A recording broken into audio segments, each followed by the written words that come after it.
নমস্কার বন্ধুরা, কেমন আছো সবাই? অর্পিস ব্লগে তোমাদের সকলকে স্বাগত জানাই। আজকে আমি তোমাদের সাথে শেয়ার করব ধোকার ডালনা। তো চলো কি কি লাগছে দেখে নিই। আমি 150 গ্রাম ছোলার ডাল আর 50 গ্রাম মটর ডালকে আগের দিন রাতে ভিজিয়ে রেখেছিলাম। তার সাথে নিয়েছি 2 টুকরো আদা এবং 2টো কাঁচা লঙ্কা। আমি এটা পেস্ট করে নেব, একদম মিহি পেস্ট করব না, একটু দানা দানা থাকবে।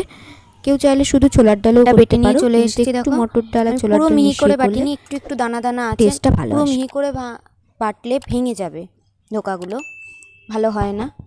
আর ধোকার জন্য যা যা মশলা লাগবে সেগুলো হলো, দেখো, লবণ, হলুদ, চিনি, আর এটা ফোড়নে কালো জিরে দেব, আর হিং, গোটা গরম মশলা, এখানে আছে এক টুকরো দারচিনি, 2টো এলাচ আর 2টো লবঙ্গ, 2টো তেজপাতা, একটা শুকনো লঙ্কা, আর এখানে নিয়েছি কাশ্মীরি লঙ্কার গুঁড়ো, গরম মশলার গুঁড়ো, আর হচ্ছে এখানে টক মিষ্টি দই আমি ফেটিয়ে নিয়েছি। আর এখানে মশলার যে পেস্টটা আছে এর ভিতরে আছে আদা, জিরে, ধনে, পোস্ত, 2টো শুকনো লঙ্কা আর 4 মগজ, 1 চামচ 4 মগজ বাটা। আর এটা আছে একটা টমেটোকে আমি পিউরি করে নিয়েছি। আর লাগছে, ধোকাগুলো ভাজবো আমি সাদা তেল, সেজন্য সাদা তেল, আর রান্নাটা হবে সর্ষের তেলে। আর যেটা লাগছে সেটা হলো, আমি আলু দেবো ধোকাতে, তাই আলুগুলোকে কেটে নিয়েছি। দেখো, একটা আলুকে 8 টুকরো করে কেটে নিয়েছি। এবার রান্নাটা শুরু করা যাক।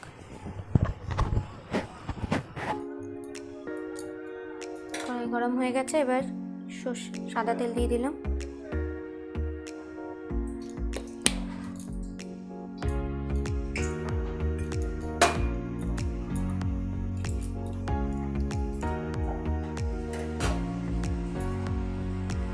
তেলটা গরম হয়ে যাক, এরপর তেলের মধ্যে দেব সামান্য একটু কালো জিরে ফোড়ন,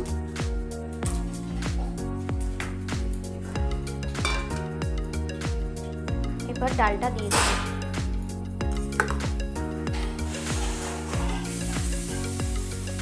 ডালের মধ্যে আদা কাঁচা লঙ্কা বাটাই রয়েছে, তাই ডালের মধ্যে এক্সট্রা করে আমি কোনো মশলা দেবো না, লবণ আর হলুদ দেবো।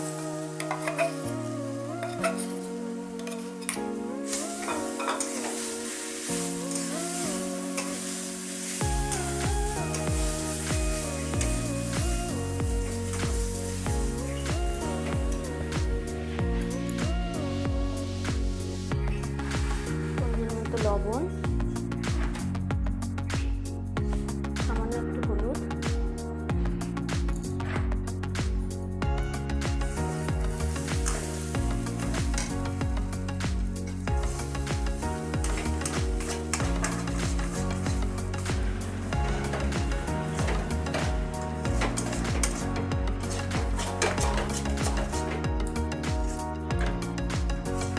দেখো হয়ে গেছে আমার এটা। এবার এটা নামিয়ে নেব, নামিয়ে ঠান্ডা করে নেব, তারপর পিস পিস পিস পিস করে নেব। থালার মধ্যে একটু সাদা তেল মাখিয়ে নেব, তাহলে বড়াগুলো ভালো করে উঠে যাবে।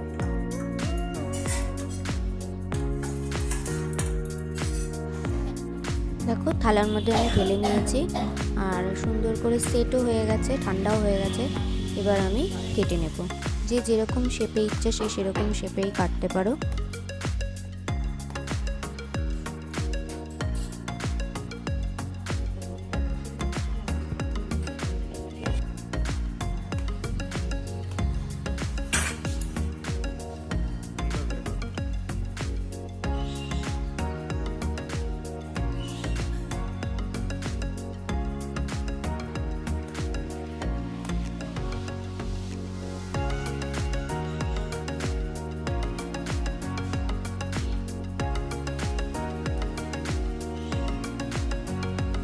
আমি দেখো এরকমভাবে কেটে নিয়েছি, দেখতেই পাচ্ছ।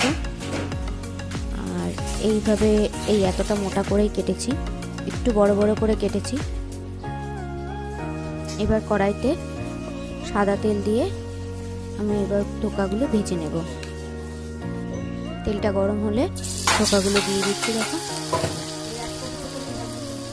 এক পিঠ লাল হওয়ার পরে উল্টাবে, ঘন ঘন উল্টালে কিন্তু ধোকা ভেঙে যাবে।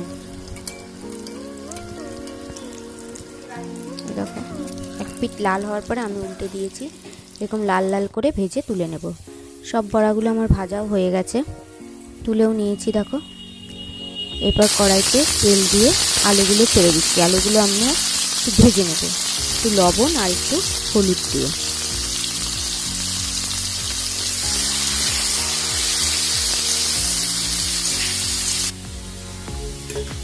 আলুগুলোকে দেখো এভাবে ভেজে নিয়েছি। এবার আলুগুলো আমি তুলে নিচ্ছি। তুলে কড়াইয়ে আমি সাদা তেলের সাথে সামান্য একটু সর্ষের তেল দিয়ে দেবো। এবার হিং ফোড়নে দিচ্ছি, হিং, আর দেবো দুটো তেজপাতা, একটা শুকনো লঙ্কা আর কয়েক টুকরো গরম মশলা যেটা নিয়েছিলাম সেগুলোই দিয়ে দিলাম। এবং সাথে একটু সামান্য চিনি দেব। চিনি দিলে কি হয়, ঝোলের কালারটা ভালো আসে। আর চিনিটা দিয়ে আমি কিন্তু নাড়াবো না, একটু ক্যারামেলাইজ হওয়ার পরে আমি নাড়াবো। তারপরে দিয়ে দিলাম যে বাটা মশলাটা ছিল, সেই বাটা মশলাটা দিয়ে দিলাম। তারপরে লবণ, হলুদ দিয়ে একটু নাড়িয়ে নিলাম। নাড়িয়ে দেখো টমেটোর পেস্টটা এবার দিয়ে দেবো। এবার ভালো করে নাড়িয়ে দেবো।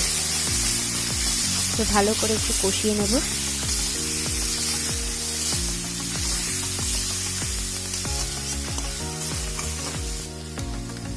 এবার দেখো আমি 2 চামচ দই দিয়ে দিলাম।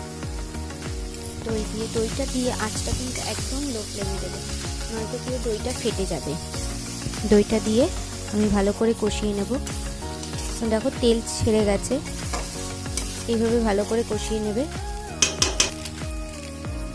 এরপর আমি কাশ্মীরি লঙ্কার গুঁড়ো একটুখানি দিয়ে দেবো কালারের জন্য, ঝোলের কালারটা ভালো আসার জন্য একটু কাশ্মীরি লঙ্কার গুঁড়ো দিয়ে দিলাম। দিয়ে এবার একটু ভালো করে নাড়িয়ে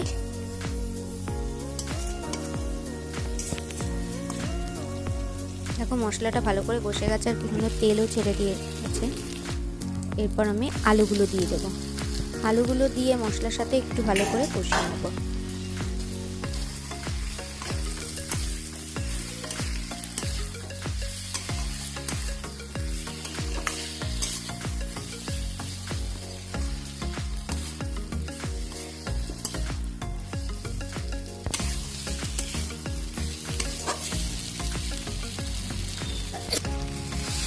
আলুটা দেখো মশলার সাথে ভালো করে কষিয়ে নিয়েছি। তারপর আমি জল দিয়ে দিলাম। জলটা তোমরা বুঝে দেবে, জলটা একটু বেশি করে দেবে, কারণ ধোকাতে কিন্তু জল পুরো টেনে নেবে, তাই আমি একটু বেশি করে দিলাম। দেখো ঝোল ফুটতেও শুরু করেছে। এবার ধোকাগুলো দিয়ে দিচ্ছি। ধোকাগুলো দিয়ে কিন্তু বেশিক্ষণ ফোটাবে না, আমার যেটা ভুল হয়ে গেছে। আমি পাশে আরেকটা রান্না বসিয়েছিলাম, সেই জন্য সেই দিকে দেখতে গিয়ে আমার ধোকাগুলো বেশি ফুটে গেছে, জন্য ধোকাগুলো একদম ভেঙে গেছিলো।